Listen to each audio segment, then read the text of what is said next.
Les podcasts du Figaro. Your game is very simple. Your token said, hope you can catch. Ronaldo gagne $1 million. 7 jours à explorer une ville souterraine. Ou bien, 100 jumeaux identiques se battent pour $250 000. Ça, c'est ce qu'on peut regarder sur la chaîne YouTube la plus populaire au monde. Vous en voulez encore ? Allez, arrête ce train, gagne une Lamborghini. Le parcours d'obstacles le plus mortel au monde. Chacune de ces vidéos, qui dure une vingtaine de minutes, a été visionnée plus de 200 millions de fois. C'est absolument colossal, et ça, c'est l'œuvre de MrBeast. MrBeast, c'est le youtubeur le plus suivi au monde avec plus de 330 millions d'abonnés.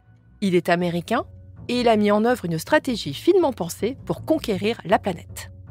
En France, sa chaîne est même celle qui a gagné le plus d'abonnés en 2024, juste derrière celle d'Inoxtag.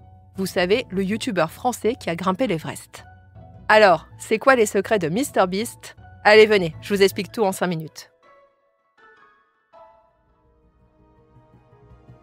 MrBeast, qui s'appelle en réalité Jimmy Donaldson, a débuté sur YouTube il y a une dizaine d'années.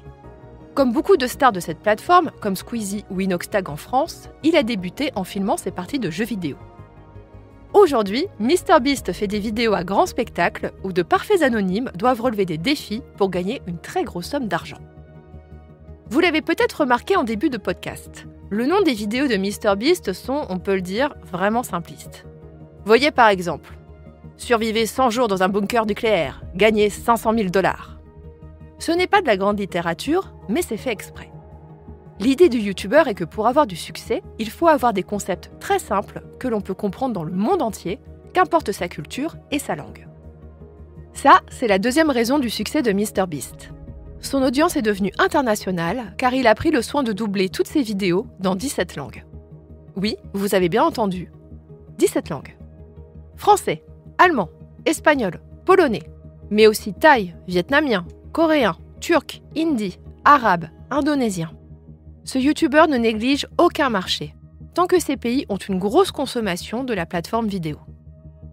En français, c'est l'acteur belge Maxime Donnet qui double MrBeast. Ce dernier a l'habitude de doubler des personnages de dessins animés japonais, comme dans One Piece ou bien dans Naruto. Une autre stratégie de MrBeast, c'est de s'allier avec des stars de YouTube dans chaque pays qu'il vise. Je vous explique. En France, l'américain s'appuie sur les youtubeurs Amixem, Mastu et Amine. Ces derniers font la promotion des vidéos de MrBeast auprès de leurs propres fans et ils participent à certaines de ses productions.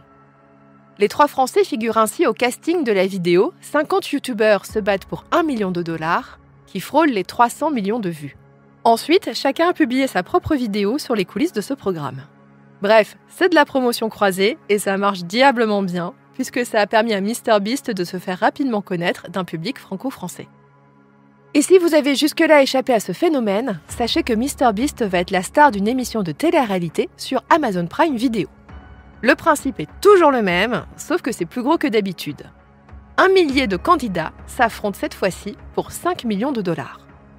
Et dans le lot, 5 candidats ont porté plainte pour dénoncer les mauvais traitements reçus durant un tournage décrit comme désastreux, avec en vrac un manque d'hygiène et de nourriture, une privation de sommeil et des personnes qui ont fini à l'hôpital. Mais ça n'a pas empêché les audiences de MrBeast de progresser encore et encore. L'Américain doit doubler ses vidéos dans de toutes nouvelles langues en 2025.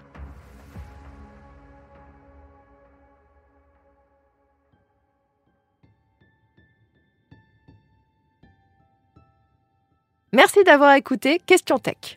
Je suis Chloé Voitier, journaliste au Figaro Économie. Si cet épisode vous a plu, n'hésitez pas à le partager autour de vous et abonnez-vous au podcast Question Tech pour ne pas rater nos prochaines publications. Vous pouvez retrouver Question Tech sur le site du Figaro, sur Figaro Radio, mais aussi Spotify, Deezer ou Apple Podcasts.